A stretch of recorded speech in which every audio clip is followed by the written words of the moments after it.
morning, and welcome to the first Disability Matters of 2025. I'm Morgan Spicer, Self-Advocate Coordinator with People First of West Virginia. I've learned over the years the importance of self-advocacy and how much of an impact it makes to have your story out there. Disability Matters is designed to cover a wide range of topics that will inform you, inspire you, and encourage you to strengthen your advocacy journey. Now, we'll do this by offering a variety of guests as well as interviews with advocates around the state. It's not just legislative advocacy, it's so much more. So this month, we have the chance to speak to Ashley Glears, Senior Associate of Chapter Training and Development at the ARC of the United States. Let's get to that interview now. Today, we're talking with Ashley Glears, who works at the ARC of the U.S. as a Senior Associate of Chapter Training and Development. Thanks so much, Ashley, for joining us, and welcome to the show. Thank you so much for having me, Morgan. I really appreciate this opportunity. Glad we can get you on here. So, talk about your life. Where do you live, and what was it like growing up with a disability?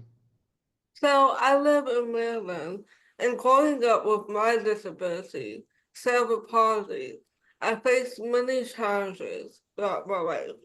But my family honed in on resilience and support for me to prosper. I had to go through many misconceptions with society not accepting me.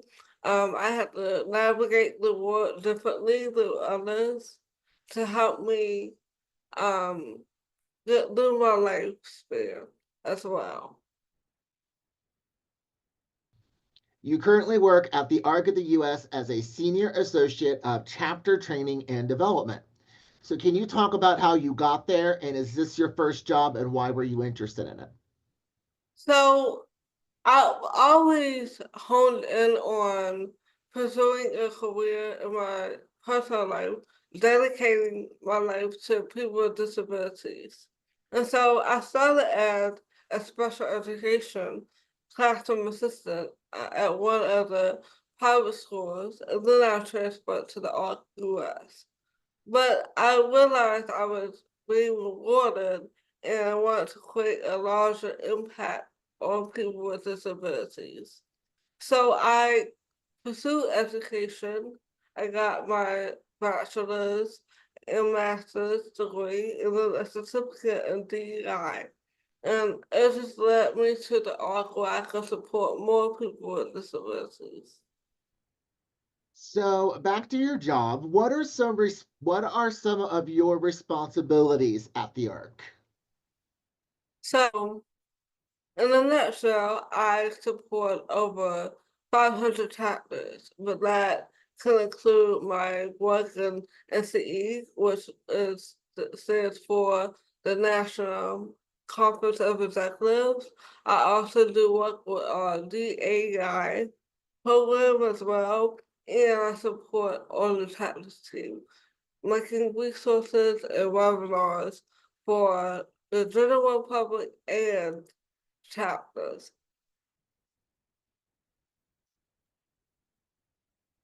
And how long have you been working at the ARC of the US? So I've been with the national office for a little over 2 years now. So it's been a short but long journey. The arc has really opened my eyes to what people with disabilities can do, and the allies can help them and support them to achieve. So Yes. I that's why I really love people first. And I think that's something I said when I moderated is that, you see them, you know, as a person, not as a disability. You yes, get to know these people and you build a connection and, you fight with them to help them. yeah, So, yeah, and that's why I love doing it because we're helping them become better people. And that's the ARC's goal. We want to, individuals to become better advocates in their communities. yes. That's part of our mission and goals that we have. Yes. So, yes. So, as with any job, there are bound to be challenges. Can you talk about those and how you overcome them? I think for me, the biggest challenge is getting over misconceptions of people with disabilities. Um, some people, not all, think that people with disabilities, like myself, can't achieve, can't thrive, can't be independent, can't think on their own. And that's far from the truth. Yes, we need support sometimes, but who doesn't need support? And so we have to look at it as a inclusive aspect as well. I think that's the major misconception. So let's talk about your personal life here. What are some of the difficulties you face in your personal life? I mean, growing up, I've always wanted to be accepted by the world. Growing up in my family, I was never told or was never put out into the open that my disability was a quote unquote problem. But when I got out into society, they looked at me strange. They didn't understand me. So I was very confused um, growing up and just wanting to be looked at as a normal person if that is even a thing. So that's my personal life experience. It just wants to be accepted, but I found acceptance in my family and friends and the community that holds close to my heart. Yeah, that circle of, support, that's important for everybody to have. That's something that we talk about a lot. And it keeps you going. It keeps you going and encourages you. It picks you up when you need it. Mm-hmm. So, any wisdom you can pass along to others who may also face challenges that may help them keep on fighting or to overcome those challenges? I would just say, be yourself. Don't get distracted by what society wants you to be. Go at your own pace. I know that I'm here at the art now making a change, but it took me a long time to feel comfortable in my own skin. And I'm still battling some um things, but it gets better over time. So what I have to say to others, keep going. Just keep going. We're all going through something, and it kind of reminds me of something that we did a while back here last year when we went to Disability Advocacy Day. Our People First chapter here locally did what was called vision boards. And they, like, whatever they were passionate about, like transportation, home and community based services, Mm-hmm. they took magazine clippings and stuff and they made their own little poster. And so Yeah. when we went to go talk to our legislators in the Capitol in Charleston, they were able to present that and they were being themselves, being genuine and, showing that, hey, this does affect me. Yes. I think that when you bring connections to other people, they start to understand and start to grasp the impact. And that's a beautiful thing. Yeah. Yeah. And the whole strength of numbers, I'm huge on that. Yes. Yes. So, changing subjects, we met at the 2024 ARC National Convention in Columbus a few weeks ago when Yes. we were both on a panel of self advocates being leaders.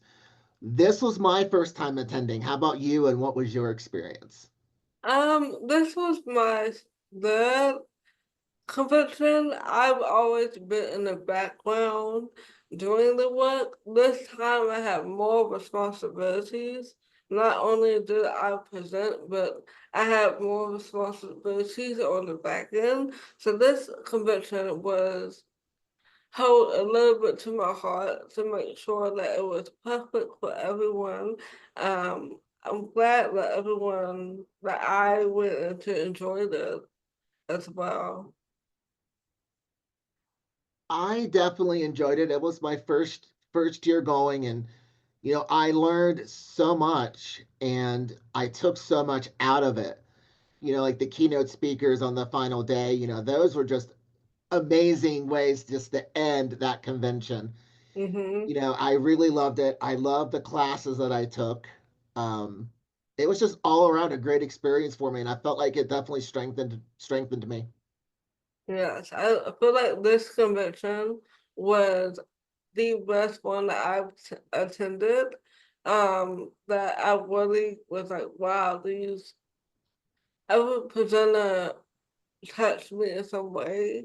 Because I not only, like I said, I did the back end, so I read the proposals, I grade them, I accept the speakers as well. So I was really proud of the work that not only myself, the team that I work with did as well.